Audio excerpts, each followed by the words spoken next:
हर हर महादेव दोस्तों। जैसा कि आप लोग जानते हैं महाशिवरात्रि आ रही है और महाशिवरात्रि का एक अलग ही महत्व होता है। हम सभी शिव भक्तों की ज़िंदगी में ये बहुत ही मायने रखता है और हमारे बनारस में तो खास करके महाशिवरात्रि का एक अलग ही जोश देखने को मिलता है।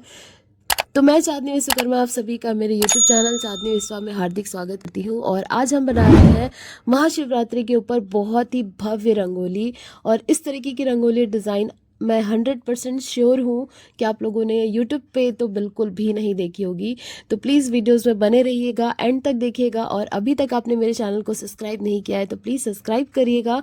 बेल आइकन को प्रेस करना बिल्कुल भी मत भूलिएगा, नहीं तो आपको मेरे वीडियोस के नोटिफिकेशंस आप सभी तक नहीं पहुंच पाएंगे। तो प्लीज़ उसको ज़रूर से ऑन करिएगा और वीडियोस पसंद आए तो एक प्यारा सा लाइक तो कर ही दीजिएगा और मुझे कमेंट करके बताइएगा कि आपको ये रंगोली डिज़ाइन कैसी लगी। मैं हमेशा कोशिश करती हूँ कि हर त्यौहार के ऊपर या किसी भी इवेंट के ऊपर अगर हम रंगोली बनाते हैं तो वो इतना खास हो, इतना अलग हो कि आप लोग भी सोचो कि हाँ यार, बनारस में भी बहुत अच्छे अच्छे कलाकार हैं और काफ़ी अच्छी चीज़ें होती हैं बनारस में। बनारस अपने आप में ही इतना बड़ा और इतना आध्यात्मिक नगरी है कि क्या ही बताऊँ मैं आपको। और साथ ही साथ महाकुंभ का महापर्व चल रहा था और इसी उपलक्ष्य में मैंने भी यहाँ पे बहुत ही सुंदर सी रंगोली बनाई है। महाकुंभ हम भी गए थे और उम्मीद करते हैं कि आप सभी लोग भी महाकुंभ का पावन पर्व जरूर से एंजॉय किया होगा और वहाँ जा करके अपना एक अलग ही अनुभव किया होगा कि वहाँ पे जो इन्वायरमेंट है कितना अलौकिक है, कितना दिव्य है। तो मैं जब गई थी तो मुझे भी बहुत अच्छा लगा था। खैर, हम बात करते हैं अपनी रंगोली की तरफ। तो हमारी रंगोली इसलिए स्पेशल है क्योंकि मैंने यहाँ पे बाबा भोलेनाथ और हमारी माँ पार्वती जी का एक स्वरूप बनाया है। और वो स्वरूप क्या है वो वीडियोस के एंड में पता चल जाएगा। तो प्लीज़ वीडियोस में बने रहिएगा, एंड तक देखिएगा, तभी आपको समझ में आएगा कि मैं ऐसा क्यों बोली कि ये बहुत ही ज़्यादा स्पेशल है और ख़ास भी है। तो जैसा कि आपने देखा, यहाँ पे मैंने बैकग्राउंड को जो है बहुत ही न्यूट सा कलर रखा है। पिंक और पर्पल के बीच का कलर है। ये कलर भी मैंने खुद से बनाया है, जैसे मिक्सअप कलर होता है उस तरीके से मैंने इसको बनाया है। या फिर यूँ कह सकते हैं कि जब हम रंगोली कलर उठाते हैं तो कुछ कलर अपने आप ही शेड में तैयार हो जाते हैं। तो मैं उसी सारी चीज़ों को, कलर्स को जो है कि प्रिजर्व करके रखते हैं और उससे एक नया रंगोली डिज़ाइन बनाते हैं। तो यहाँ पे हम अपने भोले बाबा को बहुत ही सुंदर सा एकदम दूल्हा बने हुए यहाँ पे पेश करेंगे। यहाँ पे आप देखिए, उनको मैं त्रिपुंग बना रही हूँ। बिना त्रिपुंग के तो मतलब हमारे भोले बाबा बहुत ही अधूरे लगते हैं, चाहे हम कितना भी सुंदर स्वरूप भगवान का क्यों ना बना लें।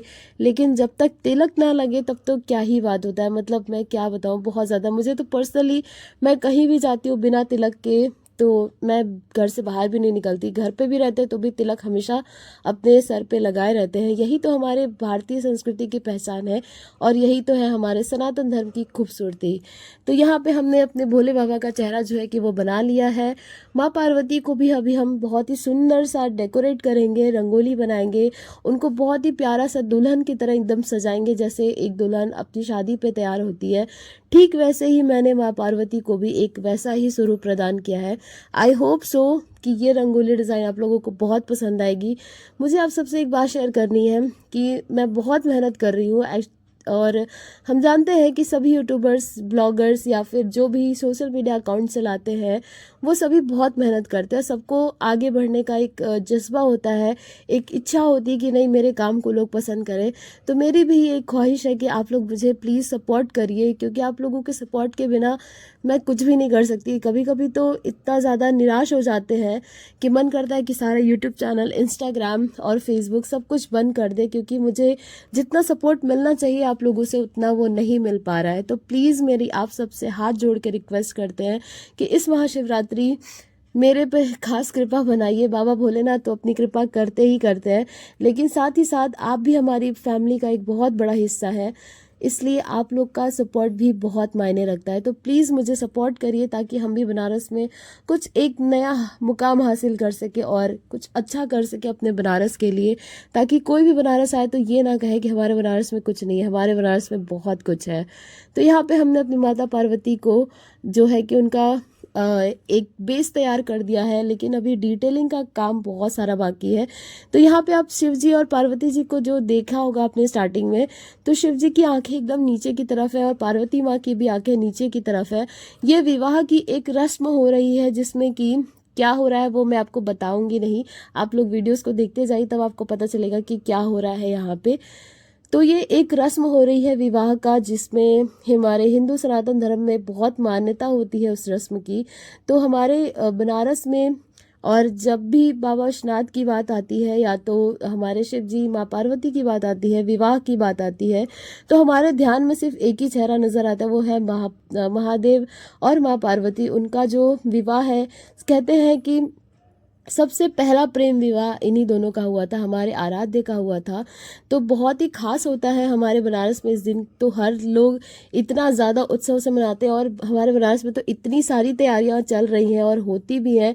शिव बारात निकाले जाते हैं, टोली होती है, एक पूरा दल होता है शिव बारात का, जो कि बहुत ही अच्छे से सारे इवेंट को मैनेज करता है। तो यहाँ पे आप देख रहे हो मेरा जो आधा रंगोली है वो ऑलमोस्ट। तो जैसा कि मैंने बताया था आपको कि हम जो रंगोली बना रहे हैं ये बाबा भोलेनाथ की शादी का एक रस्म हो रहा है। और वो रस्म ये है कि आपको यहाँ पे थोड़ा थोड़ा समझ में आ रहा होगा कि भगवान भोलेनाथ जी ने माँ पार्वती का हाथ पकड़ा हुआ है। इसको हमारे यहाँ लावा परसने की रस्म कहा जाता है। ये एक बहुत ही इम्पोर्टेंट रस्म होता है, जिसमें जो हस्बैंड होता है या वर पक्ष होता है वो लड़की के पीछे खड़े होते हैं, और जो कन्या होती है वो आगे होती है, और दुल्हन का जो भाई होता है वो उसके हाथों पे से लावा ऐसे नीचे की तरफ गिराया जाता है। इस रस्म, मतलब ये रस्म ऐसे होती है। और इसी तरीके का रस्म मैंने बाबा भोलेनाथ और माता पार्वती के लिए, यहाँ पे उनका जो विवाह हो रहा है उसके लिए मैंने यहाँ पे बनाया है। हम चाहते तो सिंदूर दान करते वक्त का भी बना सकते थे, बट ये बहुत ही यूनिक था मेरे लिए, तो मैंने सोचा कि क्यों ना इस तरीके का कुछ ट्राई किया जाए। और बहुत ही ज़्यादा सुंदर तो बहुत ही ज़्यादा लग रहा था। और साथ ही साथ सबसे ज़्यादा अनोखी बात ये थी कि ये कुछ एकदम जैसे लग रहा था कि हम पूरा मैरिज को मतलब डिस्क्राइब कर रहे हैं अपनी रंगोली में। आई होप सो कि आप लोग मेरी बातों से सहमत हो पा रहे होंगे और आप लोग समझ पा रहे होंगे कि हम क्या कहना चाह रहे हैं। तो यहाँ पे हमने माता पार्वती का जो रूप है उसको प्रॉपरली बना दिया है, सारे ऑर्नामेंट्स उनको पहना दिए हैं। यहाँ पे मैंने उनको पिंक कलर की साड़ी पहनाए हुए दिखाया है, और येलो और रेड कलर का जो सर पे दुपट्टा होता है उसको भी यहाँ पे धारण कराया है। छोटी छोटी सी जो डिटेलिंग है उसको भी हम यहाँ पे बना देते हैं। मेरी आप सबसे एक हाथ जोड़ के विनती है कि मैं जो भी रंगोली बनाती हूँ या इस तरीके का जब भी हम पोर्ट्रेट वाली रंगोली बनाते हैं, आप लोगों के लिए तो ये वीडियो सिर्फ 10 मिनट या 5 मिनट का होता है, बट इसको बनाने में बहुत मेहनत लगती है। 3 से 4 घंटे लग जाते हैं इस तरीके की रंगोली बनाने में। तो प्लीज़ मेरी 3-4 घंटे की मेहनत को आप लोग समझिए, बहुत सारा प्यार करिए, बहुत सारा सपोर्ट करिए, लाइक करिए, ज़्यादा से ज़्यादा शेयर करिए, ताकि इस मेरी मेहनत का और अपनी इस छोटी सी बेटी का या फ्रेंड का या जो भी आप मुझे समझते हो, मेरा भी कुछ अच्छा हो सके। तो आप लोग बहुत लोगों को सपोर्ट करते हो, तो प्लीज़ मुझे भी सपोर्ट करिए, क्योंकि आप लोगों के सपोर्ट के बिना तो कुछ भी पॉसिबल नहीं है। मैं जितना भी रंगोली बना लूँ, लेकिन अगर आप लोग सपोर्ट नहीं करोगे तो मुझे यहाँ से इनकम बिल्कुल भी नहीं होगी। और इनकम करना मेरे लिए सबसे ज़्यादा ज़रूरी है, बिकॉज ऑफ कि मेरे घर में कोई इनकम करने वाला नहीं है। तो क्या मैं अपनी फाइनेंशियल चीज़ों पे नहीं जाना चाहती आप लोगों के लिए।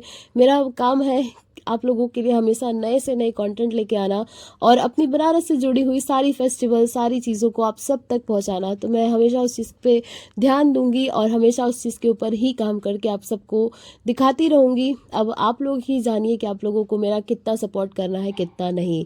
तो मैं वो सारी चीज़ें आप सब पे छोड़ देती हूँ। तो यहाँ पे हमारी रंगोली हो गई है रेडी। आप लोग बताइएगा कि कैसा लगा। हर हर महादेव।